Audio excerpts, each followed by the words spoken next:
नमस्कार प्यारे दोस्तों, जय श्री कृष्णा। दोस्तों, मैं गिरधारी पालीवाल और मेरे YouTube चैनल के ऑनलाइन प्लेटफॉर्म पर एक बार फिर से आप सभी का हार्दिक स्वागत करता हूं। प्यारे दोस्तों, आज के इस वीडियो सेशन में हम बात करेंगे 22 मई से 28 मई के महत्वपूर्ण करंट अफेयर्स पर, जो हर एग्जाम की दृष्टि से बहुत ही रामबाण साबित होगा। हर एग्जाम में करंट अफेयर्स का बहुत ही अहम रोल होता है। तो दोस्तों, शुरू करते हैं आज की क्लास को और आज का मोटिवेशन जो आपको ऊर्जावान बना देगा। सुनिएगा दोस्तों, यदि आप वास्तव में अपना जीवन बदलना चाहते हैं तो हर दिन अपनी कमियों को दूर करने का प्रयास करें। अगर आप अपने जीवन में कुछ नया करना चाहते हैं तो आपके अंदर जितनी भी कमियां हैं उन सबको दूर करें और अपने जीवन की इन मुकाम हासिल को प्राप्त करें। दोस्तों, आज की इस वीडियो सेशन का सबसे पहला क्वेश्चन आपकी स्क्रीन पर कि ऑस्ट्रेलिया के नए प्रधानमंत्री कौन होंगे। तो ऑस्ट्रेलिया के नए प्रधानमंत्री कौन होंगे? Anthony Albanese. बी ऑप्शन सही हो जाएगा। दोस्तों, ऑस्ट्रेलिया के प्रधानमंत्री स्कॉट मॉरिसन जो चुनाव हार गए, चुनाव में जीत दर्ज करने वाली लेबर पार्टी के एंथनी अल्बनीज अब ऑस्ट्रेलिया के नए प्रधानमंत्री होंगे।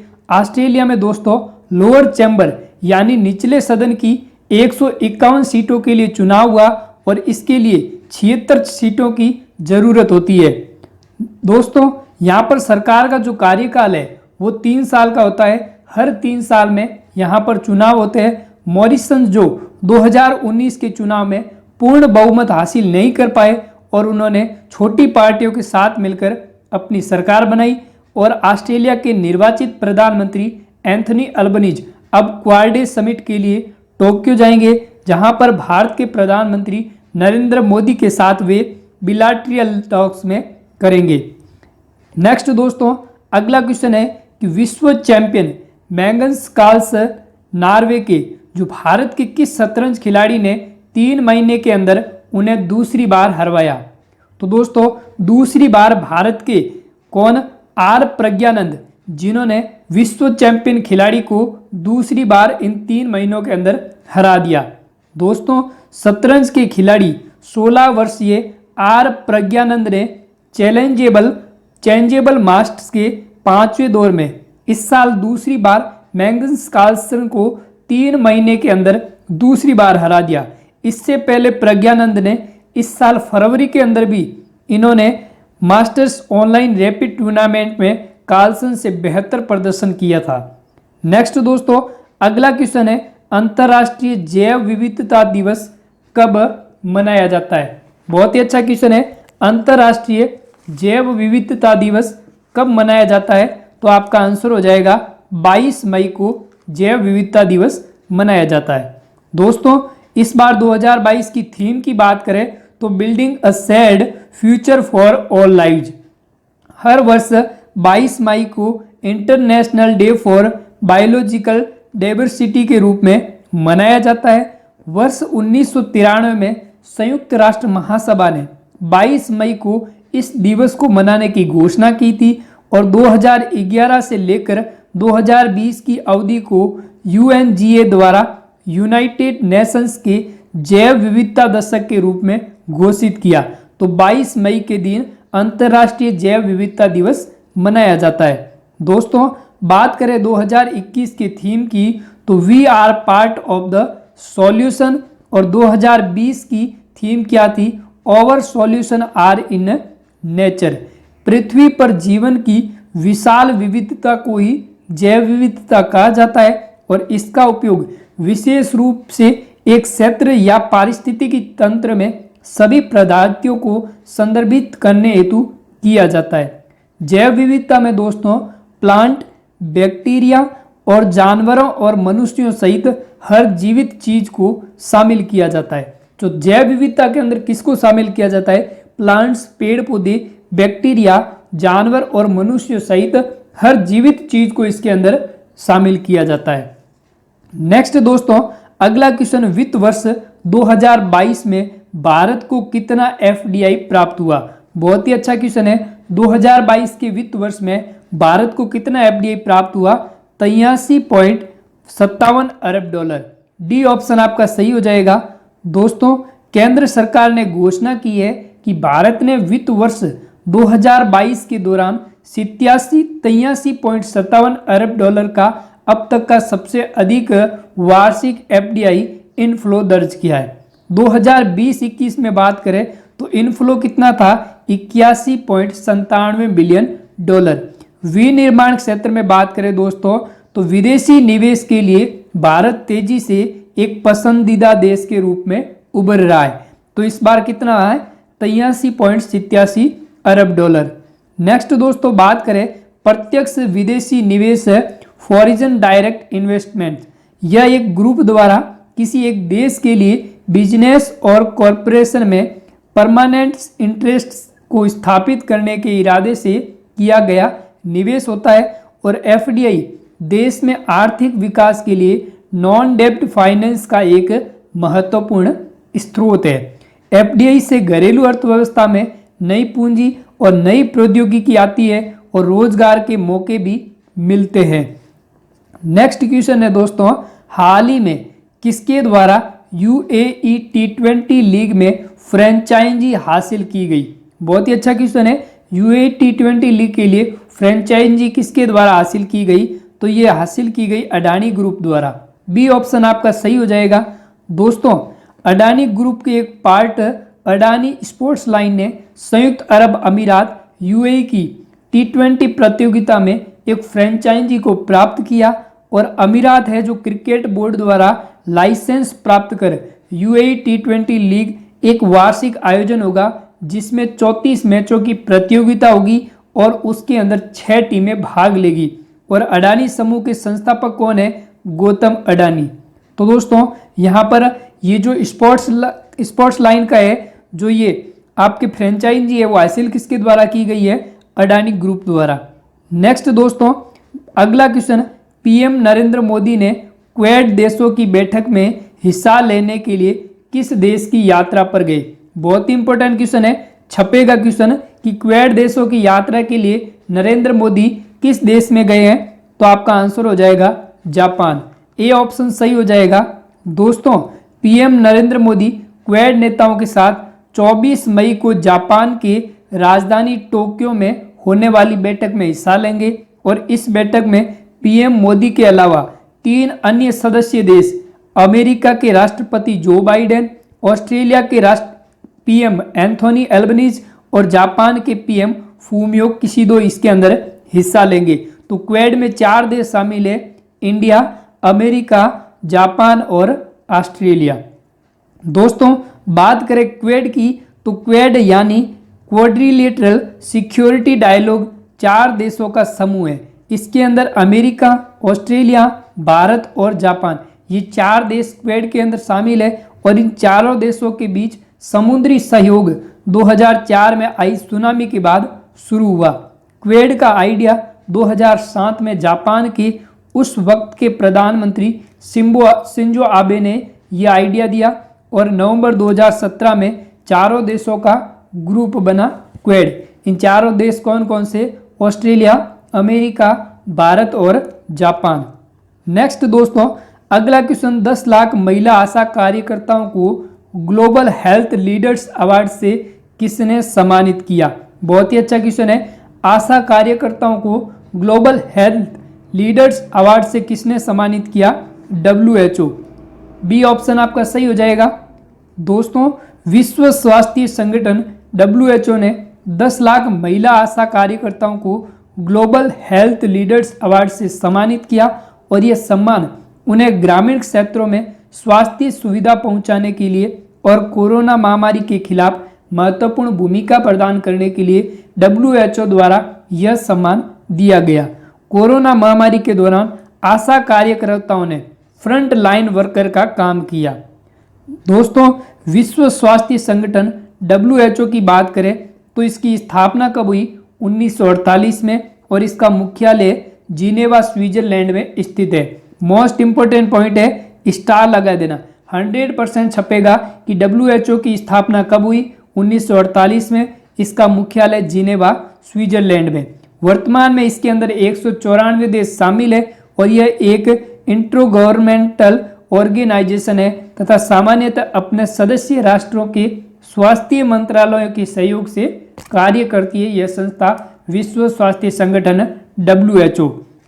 वर्तमान में 7 अप्रैल को प्रति वर्ष वर्ल्ड हेल्थ डे मनाया जाता है। कब मनाया जाता है? 7 अप्रैल को प्रति वर्ष वर्ल्ड हेल्थ डे।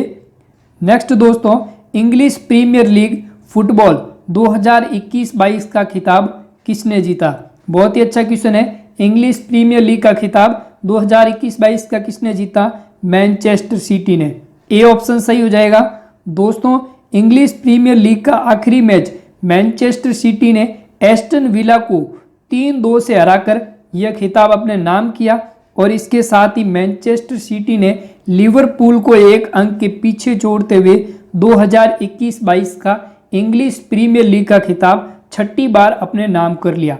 इसके अलावा मैनचेस्टर सिटी ने लगातार दूसरी बार इस खिताब को प्राप्त करने वाली टीम बनी।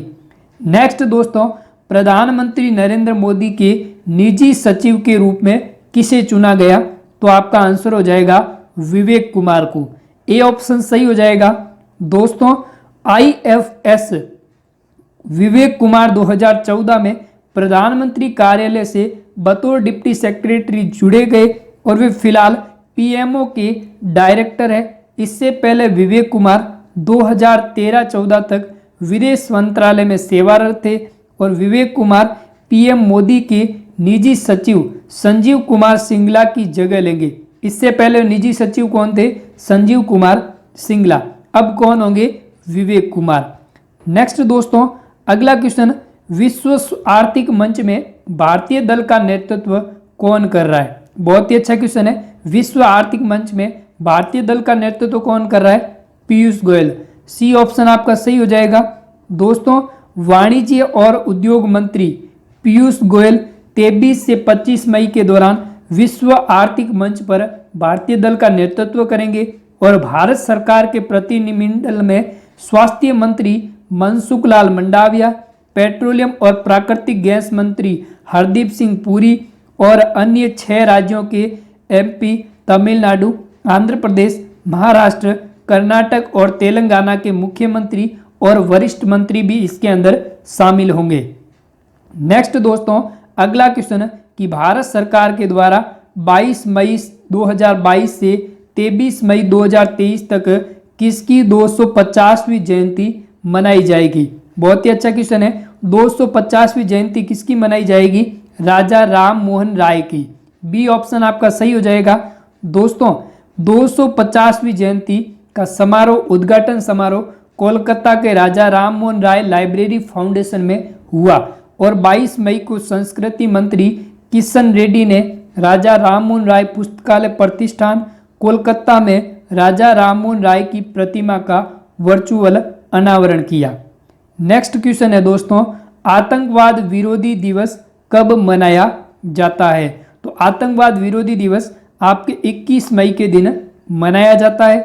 दोस्तों, उद्देश्य है कि युवाओं को आतंकवाद या किसी भी तरह की हिंसा से दूर रखना इसका उद्देश्य है और यह पूर्व भारतीय प्रधानमंत्री राजीव गांधी की पुण्यतिथि को चिन्हित करने के लिए मनाया जाता है। 21 मई 1991 में एक आतंकवादी हमले में ये मारे गए थे और तमिलनाडु में एक चुनाव अभियान के दौरान लिट्टे के आतंकवादियों ने उनकी हत्या कर दी। तो 21 मई के दिन ये दिवस मनाया जाता है, आतंकवाद विरोधी दिवस।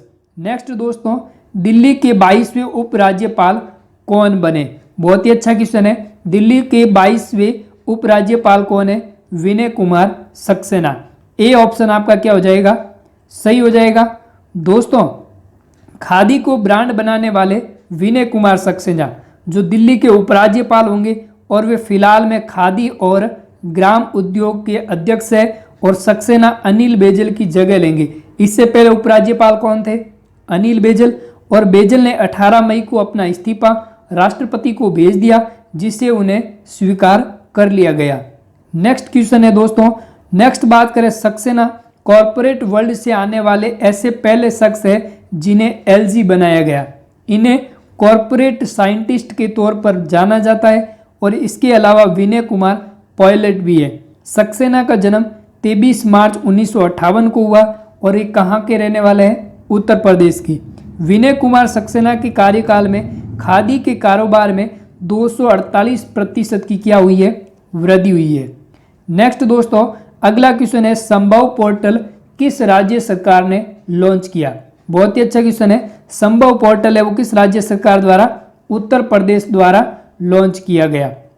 दोस्तों ऊर्जा और शहरी विकास मंत्री अरविंद शर्मा ने उत्तर प्रदेश में 2 विभागों के सार्वजनिक शिकायतों और निगरानी कार्यक्रमों और योजनाओं के निपटान के लिए यह पोर्टल लॉन्च किया और इस पोर्टल के विभिन्न स्रोतों से कंप्लेंट्स एंड इश्यूज को उठाया जाएगा। नेक्स्ट दोस्तों अगला क्वेश्चन, भारत किस वायरस से प्रभावित देशों से आने वाले यात्रियों की स्क्रीनिंग करेगा। तो दोस्तों आपका आंसर हो जाएगा monkeypox virus, B option सही हो जाएगा। दोस्तों केंद्र सरकार ने यूरोप, अफ्रीका, अमेरिका और ऑस्ट्रेलिया सहित 11 देशों से आने वाले यात्रियों की स्क्रीनिंग करने की घोषणा की है और विश्व स्तर पर मंकी पॉक्स के लगभग 100 मामले सामने आ चुके हैं।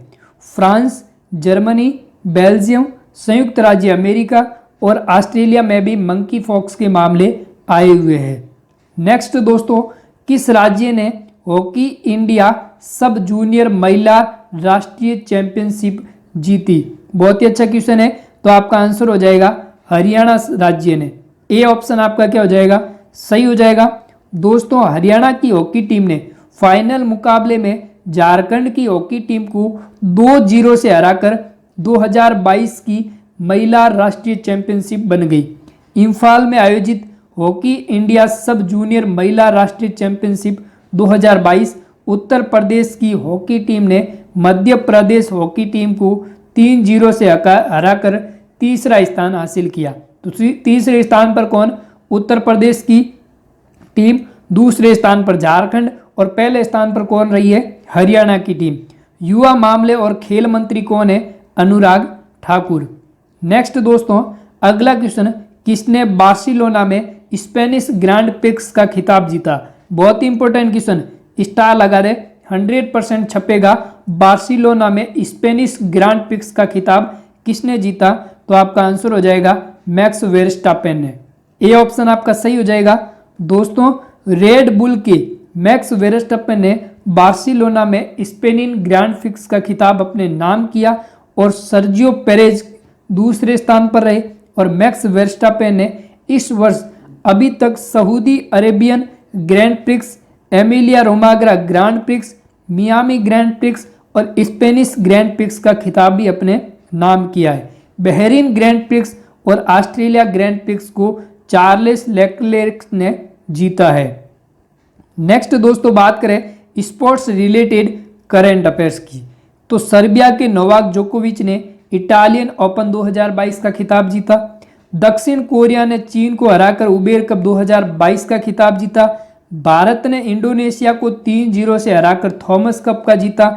ये दोनों फुटबॉल से संबंधित है। उबेर कप महिलाओं का है और थॉमस कप पुरुषों का है। तीरंदाजी एशिया कप 2022 के स्टेज 2 में भारत ने 8 स्वर्ण सहित कुल 14 पदक अपने नाम किए। मैड्रिड ओपन टाइटल 2022 को जर्मनी के अलेक्जेंडर ज्वेरेव ने जीता और मैक्स वेरस्टापेन ने मियामी ग्रांड प्रिक्स का खिताब 2022 का भी अपने नाम किया। नेक्स्ट क्वेश्चन दोस्तों, सरकारी स्वामित्व वाली कौन सी कंपनी इंडियन गैस एक्सचेंज पर व्यापार करने वाली पहली गैस उत्पादक बन गई, तो आपका आंसर हो जाएगा ONGC। ए ऑप्शन सही हो जाएगा। दोस्तों पहला ऑनलाइन व्यापार 23 मई 2022 को ONGC के निदेशक अनुराग शर्मा द्वारा किया गया और गैस का व्यापार ONGC कृष्णा गोदावरी 98/2 ब्लॉक से हुआ और ONGC गैस एक्सचेंज के जरिए बेची जाने वाली मात्रा को धीरे धीरे बढ़ाए जाने की योजना बना रही है। नेक्स्ट बात करें दोस्तों कि इंडियन गैस एक्सचेंज एक डिजिटल ट्रेडिंग प्लेटफॉर्म है जो प्राकृतिक गैस के खरीदारों और विक्रेताओं को स्पॉट मार्केट और फ्यूचर्स मार्केट में व्यापार करने की अनुमति देता है। ONGC की फुल फॉर्म की बात करें तो oil and natural gas corporation limited. दोस्तों इसका गठन 1956 में हुआ और इसका मुख्यालय नई दिल्ली में है और अलका मित्तल है वो इसकी चेयरमैन और प्रबंध निदेशक है। पहली महिला प्रबंध निदेशक ओएनजीसी की कौन है? अलका मित्तल। नेक्स्ट दोस्तों अगला क्वेश्चन है कि हिंद महासागर आर्थिक रूपरेखा को किसने लॉन्च किया? बहुत ही अच्छा क्वेश्चन है। हिंद महासागर की आर्थिक रूपरेखा को किसने लॉन्च किया? जो बाइडेन ने। बी ऑप्शन सही हो जाएगा। दोस्तों अमेरिका के राष्ट्रपति जो बाइडेन ने समृद्धि के लिए Indo Pacific economic framework IPEF पहल की शुरुआत की और वर्तमान में इसमें अमेरिका के अलावा 12 अन्य देश जिसमें Bharat, Australia, Japan, Brunei, Indonesia, Korea, Malaysia, New Zealand, Philippines, Singapore, Thailand और वियतनाम देश इसके अंदर शामिल है। नेक्स्ट दोस्तों बात करें किस अलगाववादी नेता को कोर्ट ने उम्र कैद की सजा सुनाई है? तो आपका आंसर हो जाएगा यासीन मलिक को। ए ऑप्शन सही हो जाएगा। दोस्तों अलगाववादी नेता यासीन मलिक को पटियाला हाउस कोर्ट ने टेरर फंडिंग केस में उम्र कैद का फरमान सुनाया है और यासीन को NIA कोर्ट पहले ही दोषी करार दे चुका है। यासीन पर पाकिस्तान के समर्थन से कश्मीर में आतंकवादी घटनाओं के लिए फंडिंग करने और आतंकवादियों को तबाही का सामान मुहैया कराने का केस दर्ज है। 2017 में यासीन मलिक के खिलाफ NIA ने टेंडर फंडिंग का मामला दर्ज किया।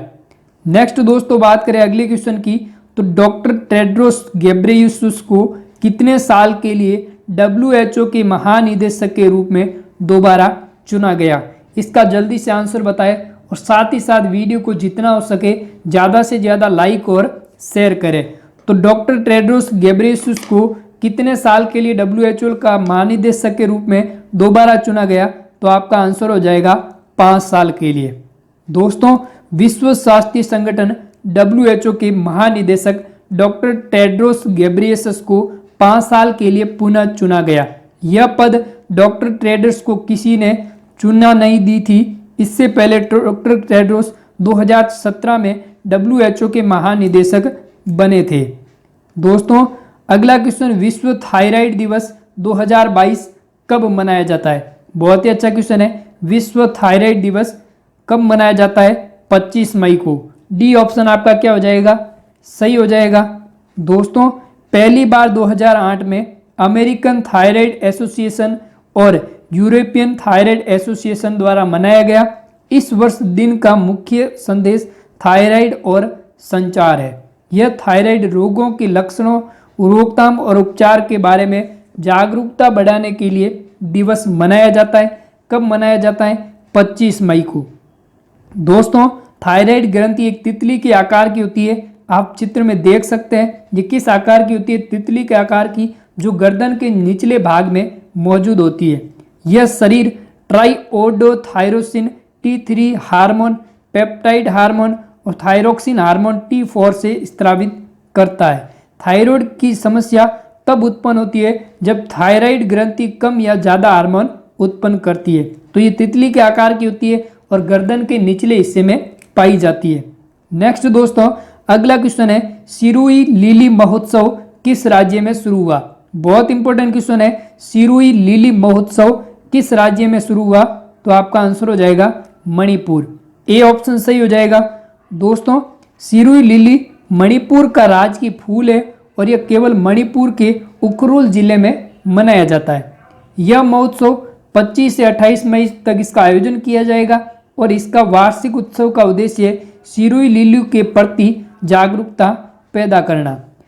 याओसांग डोल यात्रा, लाई हरोबा कंग रथ यात्रा, कूट इकरू इंडोगबा, निंगोल चकोबा आदि मणिपुर के क्या है? प्रमुख त्योहार है।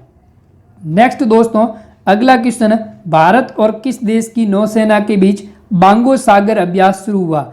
बहुत ही इंपॉर्टेंट क्वेश्चन 100% छपेगा। भारत और किस देश के साथ बांगो सागर अभ्यास शुरू हुआ? तो आपका आंसर हो जाएगा बांग्लादेश। ए ऑप्शन आपका क्या हो जाएगा? सही हो जाएगा। दोस्तों भारतीय नौसेना और बांग्लादेश की सेना के बीच द्विपक्षीय नौसैनिक अभ्यास बांगो सागर का तीसरा संस्करण 24 मई 2022 को बांग्लादेश के पोर्ट मोंगला में शुरू हुआ और भारत की तरफ से कोरा मिसाइल कार्वेट और सुमेधास गश्ती पोत ने हिस्सा लिया। इसका उद्देश्य दोनों देशों की नौसेनाओं के बीच समुद्री अभ्यास और जॉइंट ऑपरेशन स्किल्स को विकसित करना इस द्विपक्षीय युद्ध अभ्यास का उद्देश्य है। नेक्स्ट दोस्तों, अगला क्वेश्चन, यात्रा और पर्यटन विकास सूचकांक 2021 में भारत किस स्थान पर आ गया? तो आपका आंसर हो जाएगा 54वें स्थान पर। ए ऑप्शन सही हो जाएगा। दोस्तों, विश्व आर्थिक मंच WEF का travel and tourism development index 117 अर्थव्यवस्थाओं का आकलन करता है कि यह अर्थव्यवस्थाओं में यात्रा और पर्यटन के लिए प्रमुख कारकों को पहचान करता है। भारत का 2019 में रैंक था 46वां और 2021 में यह गिरकर कौन सा हो गया? 54वें स्थान पर आ गया। 4.2 के स्कोर के साथ भारत दक्षिण एशिया में शीर्ष पर रहा। नेक्स्ट दोस्तों, भारतीय ओलंपिक संघ IOA के अध्यक्ष पद से किसने इस्तीफा दिया? तो दोस्तों, आपका आंसर हो जाएगा नरेंद्र बत्रा ने IOA के अध्यक्ष पद से इस्तीफा दे दिया। दोस्तों, भारतीय ओलंपिक संघ IOA के अध्यक्ष नरेंद्र बत्रा ने इस्तीफा दिया और पिछले महीने नरेंद्र बत्रा के खिलाफ हॉकी इंडिया फंड से संबंधित 35 लाख रुपए कथित दुरुपयोग मामले में CBI ने प्राथमिक जांच शुरू की थी और इसके बाद IOA के सदस्यों ने उनसे IOA के अध्यक्ष पद से छोड़ने की मांग की और उन्होंने अपना अध्यक्ष पद का पद छोड़ दिया। नरेंद्र बत्रा साल 2017 में भारतीय ओलंपिक संघ के अध्यक्ष पद पर बने थे। नेक्स्ट क्वेश्चन दोस्तों, इंटरनेशनल बॉक्सिंग एसोसिएशन की एथलीट कमेटी की अध्यक्ष कौन चुनी गई? तो दोस्तों, आपका आंसर हो जाएगा लवलीना बोरगोन। ए ऑप्शन आपका सही हो जाएगा। दोस्तों, टोक्यो ओलंपिक गेम्स में ब्रॉन्ज मेडल जीतने वाली मुक्केबाज लवलीना बोरगोन ने एक बार फिर देश का नाम बढ़ाया। वे IBA इंटरनेशनल बॉक्सिंग एसोसिएशन की एथलीट कमेटी की प्रमुख चुनी गई है और उनके अलावा शिव थापा मुक्केबाज भी एथलीट कमेटी में चुने गए। नेक्स्ट दोस्तों, अगला क्वेश्चन है कि हाल ही में सुप्रीम कोर्ट ने एक आदेश में किसको एक प्रोफेशन के रूप में बताया है? तो दोस्तों, सुप्रीम कोर्ट ने प्रोफेशन के रूप में किसे बताया? वेश्यावृत्ति को। ए ऑप्शन आपका सही हो जाएगा। दोस्तों, सुप्रीम कोर्ट ने कहा कि वेश्यावृत्ति भी एक प्रोफेशन है। कोर्ट ने सभी राज्यों और केंद्र शासित प्रदेशों की पुलिस को आदेश दिया है कि उन्हें सेक्स वर्कर्स के काम पर हस्तक्षेप नहीं करना चाहिए। पुलिस को बॉलिंग और सहमति से सेक्स वर्क करने वाली महिलाओं पर आपराधिक कार्रवाई नहीं करनी चाहिए। तो ये आदेश किसने दिया? सुप्रीम कोर्ट ने। एक प्रोफेशन के रूप में किसे माना है? वेश्यावृत्ति को। नेक्स्ट दोस्तों, भारत की पहली महिला लड़ाकू हेलीकॉप्टर पायलट कौन बनी? बहुत ही अच्छा क्वेश्चन है। भारत की पहली महिला लड़ाकू हेलीकॉप्टर की पायलट कौन बनी है? अभिलाषा बराक। डी ऑप्शन आपका सही हो जाएगा। दोस्तों, वह कॉम्बैट एविएटर के रूप में आर्मी एविएशन कॉर्प्स में शामिल होने वाली पहली महिला बन गई अभिलाषा बराक। दोस्तों, अभिलाषा बराक सहित 37 अधिकारियों को नासिक के गांधीनगर एयरफील्ड में एविएशन विंग्स में शामिल किया, जिसमें महिलाओं में 2022 में पहली बार आर्मी एविएशन कॉर्प्स में पायलट के रूप में शामिल किया और पहली बार कौन चुनी गई? अभिलाषा बराक। दोस्तों, 1986 में गठित आर्मी एविएशन कॉर्प्स भारतीय सेना का एक घटक है और इसका उद्देश्य उच्च ऊंचाई वाले क्षेत्रों में ऑपरेशन या स्वास्थ्य आपात की स्थिति के दौरान घायल सैनिकों को उसके अंदर से निकालना। मोहन सिंह, भावना कंठ और अवनी चतुर्वेदी भारतीय वायुसेना की पहली महिला फाइटर पायलट है। नेक्स्ट दोस्तों, अगला क्वेश्चन, परम पोरुल सुपर कंप्यूटर का उद्घाटन कहां पर किया गया? बहुत ही अच्छा क्वेश्चन है, 100% छपेगा। परम पोरुल सुपर कंप्यूटर का उद्घाटन है वो कहां पर किया गया? IIT तिरुचिरापल्ली में। सी ऑप्शन है वो आपका क्या हो जाएगा? सही हो जाएगा। दोस्तों, राष्ट्रीय सुपर कंप्यूटिंग मिशन NSM के तहत NIT तिरुचिरापल्ली में परम पोरुल नाम के एक सुपर कंप्यूटर का उद्घाटन हुआ है और NSM इलेक्ट्रॉनिक्स और सूचना प्रौद्योगिकी मंत्रालय MITY और विज्ञान और प्रौद्योगिकी विभाग DST की एक संयुक्त पहल है। परम पोलो लिक्विड कूलिंग टेक्नोलॉजी पर आधारित है। नेक्स्ट दोस्तों, अगला क्वेश्चन है कि 1 महीने से भी कम समय में 8000 मीटर की ऊंचाई पर 4 पर्वत चोटियों को फतह करने वाली पहली भारतीय पर्वतारोही कौन बनी है? बहुत ही अच्छा क्वेश्चन है। 8000 की मीटर की ऊंचाई पर 4 पर्वत चोटियों को फतेह करने वाली पहली भारतीय महिला कौन बन गई? बलजीत कौर। ए ऑप्शन सही हो जाएगा। दोस्तों, बलजीत कौर ने सबसे पहले 28 अप्रैल को माउंट अन्नपूर्णा प्रथम 8091 मीटर, 22 मई को माउंट कंचनजंगा 8586 मीटर और 21 मई को माउंट एवरेस्ट 8849 मीटर की चढ़ाई की और दुनिया के चौथे सबसे ऊंचे पर्वत माउंट लहोत्से पर सफलतापूर्वक चढ़ाई करने के बाद बलजीत कौर ऐसी पहली भारतीय पर्वतारोही बन गई। नेक्स्ट दोस्तों, अगला क्वेश्चन, भारत ड्रोन महोत्सव 2022 का आयोजन कहाँ शुरू किया गया? इंडियन ड्रोन महोत्सव 2022 का जो आयोजन है वो कहाँ पर शुरू किया गया? दिल्ली में। ए ऑप्शन सही हो जाएगा। दोस्तों, दिल्ली के प्रगति मैदान में देश के सबसे बड़े ड्रोन महोत्सव का आयोजन किया जा रहा है और प्रधानमंत्री नरेंद्र मोदी ने भारतीय ड्रोन महोत्सव 2022 का उद्घाटन किया और यह कहां पर किया जा रहा है? दिल्ली के अंदर। इस ड्रोन महोत्सव का आयोजन 27 से 28 मई के बीच होगा और पीएम मोदी ने डिजिटल तौर पर 150 ड्रोन पायलट सर्टिफिकेट लॉन्च किए हैं और इसमें दोस्तों ड्रोन स्टार्टअप के 1600 से अधिक प्रतिनिधि इसके अंदर हिस्सा लेंगे।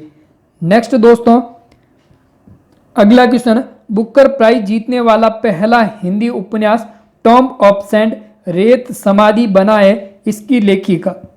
मोस्ट इंपॉर्टेंट 100% एग्जाम में छपने वाला क्वेश्चन, बुकर प्राइज जीतने वाला पहला हिंदी उपन्यास टॉम्ब ऑफ सैंड रेत समाधि बना है, इसकी लेखिका कौन है? गीतांजलि श्री। बी ऑप्शन सही हो जाएगा। दोस्तों, गीतांजलि श्री के उपन्यास टॉम्ब ऑफ सैंड का अंतर्राष्ट्रीय बुकर पुरस्कार मिला है। गीतांजलि श्री का उपन्यास हिंदी में रेत समाधि नाम से पब्लिश हुआ। टॉम्ब ऑफ सैंड किसका है? गीतांजलि श्री का। American writer painter Daisy Rockwell ने टॉम्ब ऑफ सैंड के नाम से इस उपन्यास को इंग्लिश में अनुवाद किया। दोस्तों, टॉम्ब ऑफ सैंड बुकर जीतने वाली पहली हिंदी भाषा की किताब है और साथ ही किसी भी भारतीय भाषा में अवार्ड जीतने वाली पहली किताब। The Booker prize. लंदन में गुरुवार को लेखिका गीतांजलि को यह अवार्ड दिया गया और गीतांजलि को 50,000 पाउंड की इनाम राशि, जिसे वो डेजी रॉकवेल के साथ साझा राशि करेगी। नेक्स्ट दोस्तों, आज का आखिरी क्वेश्चन, लेवेंडर महोत्सव का उद्घाटन कहाँ किया गया? बहुत ही इंपॉर्टेंट क्वेश्चन है, छपेगा। लेवेंडर महोत्सव का उद्घाटन कहाँ पर किया गया? जम्मू कश्मीर में। ए ऑप्शन आपका सही हो जाएगा। दोस्तों, डॉक्टर जितेंद्र सिंह ने भद्रवाह में भारत के पहले लेवेंडर महोत्सव का उद्घाटन किया और जम्मू कश्मीर में भद्रवाह भारत की बैंगनी या लेवेंडर क्रांति का जन्म स्थान है। इस महोत्सव में देश के विभिन्न हिस्सों से वैज्ञानिक, प्रौद्योगिकीविद, प्रगतिशील किसान और कृषि उद्यमी इसके अंदर शामिल हुए। अरोमा मिशन के तहत केंद्रीय विज्ञान और प्रौद्योगिकी मंत्रालय द्वारा 2016 में बैंगनी या लेवेंडर क्रांति की शुरुआत की गई। तो दोस्तों, आज की इस वीडियो सेशन में 22 मई से 28 मई के महत्वपूर्ण करंट अफेयर्स पर हमने चर्चा की, जो एग्जाम की दृष्टि से बहुत ही महत्वपूर्ण है। दोस्तों, इस वीडियो को ज़्यादा से ज़्यादा लाइक करें और इसे शेयर करें और इस चैनल को जरूर सब्सक्राइब करें। धन्यवाद।